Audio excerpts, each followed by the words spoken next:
Hi, I'm Dr. Chad Larson. Thanks for joining me in another episode of Keep It Real. So, I don't know how to say this, but your marriage could be bad for your health. Maybe this isn't news to you, but let me explain a little bit of the science behind it.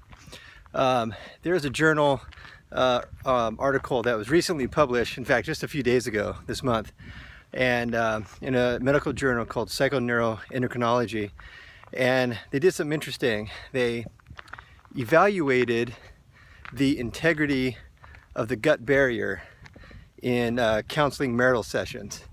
And what they found out is that the more hostile exchanges between the husband and wife in the marital counseling session, the greater the degree of compromise to the gut barrier. And so what the heck does that have to do with anything? So if you've been following the show for some time, I've had multiple episodes where we talk about the integrity of the gut barrier. And so let's just take a step back and just summarize here briefly for a sec. So the gut barrier, remember, your gut is basically a tube. Your small intestine, the large intestine are basically a tube. So if you take the wall of that tube and you blow it up, what you see is that there's a really robust barrier system. And this barrier system keeps things that are floating by in the GI tract from getting absorbed and into your circulation that shouldn't be. Only the things that are supposed to get through that barrier system are very, very small. Think of like vitamins and minerals and amino acids. They easily pass through that barrier system to get into your circulation, which is kind of like your superhighway that allows these nutrients to be delivered all over your system, including your brain. And so what happens is, if there's compromise to this barrier system, sometimes we call it leaky gut. If a person has leaky gut, there's big gaps in the gut barrier system. And so things that would otherwise be blocked from getting in are allowed to now pass right through, get in through your immune system, get into your circulation, and hit the superhighway and could travel all over the body where they're not supposed to be. And so going back to this study, what they evaluated was in people, particularly if they have like a mood disorder, like depression, anxiety, they noticed that when there's increase in hostile exchange, and they found this out just during the counseling session, the more hostile exchanges, the greater the degree of breakdown of the gut barrier and more toxins flowing from the gut into the circulation. And so what they did is they took blood tests during the process of the counseling sessions, and the more hostile, the more argumentative the sessions were, what happens is there's greater degree of breakdown of the gut barrier. We know that stress, especially this kind of acute stress, this we've known for some time, but we know that stress can break down the integrity of this gut barrier.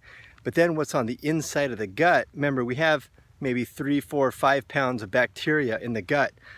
This is a good thing. Most of it is supposed to be good, healthy bacteria, and it's very important for our general health. But sometimes we have an accumulation of bad bacteria.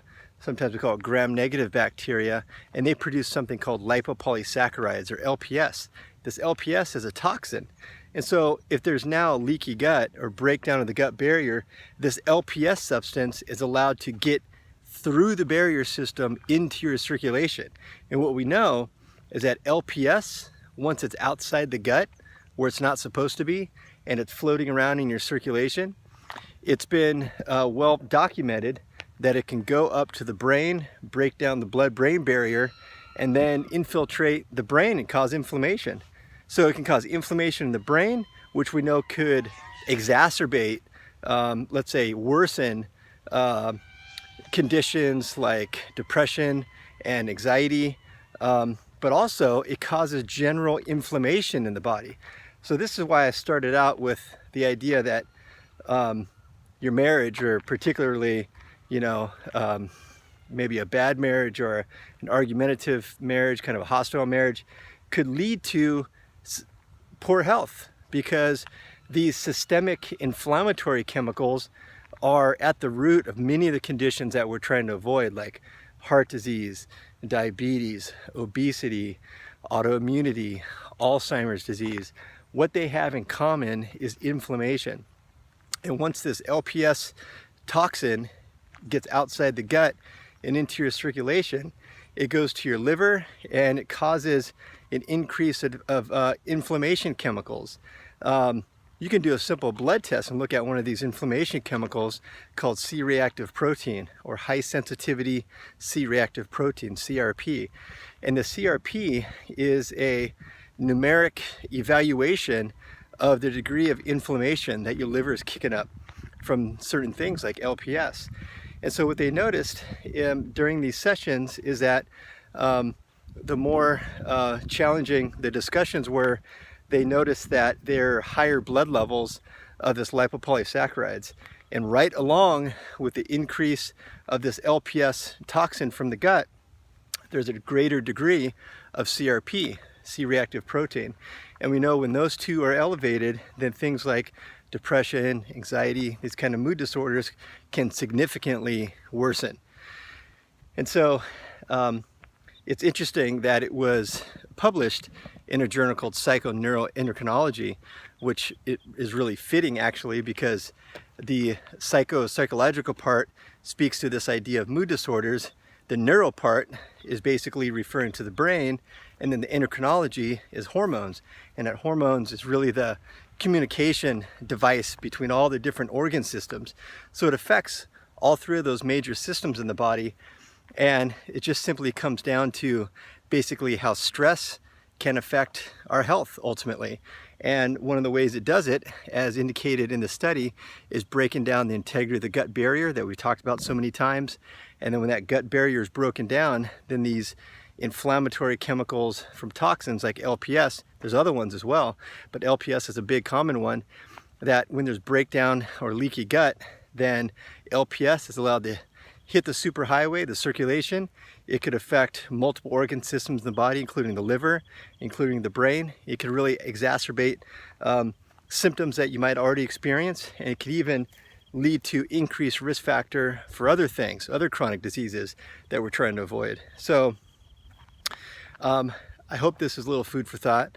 I hope this helps to, when we talk about things like diet and lifestyle, what are we talking about when we're talking about lifestyle?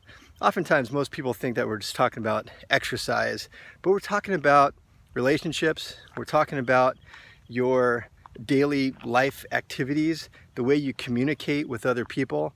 And this has a really important bearing on your general health. And this study really helps to prove that. So hopefully you got something for this. I'll keep reading you the studies and bringing you the information. Until then, keep it real.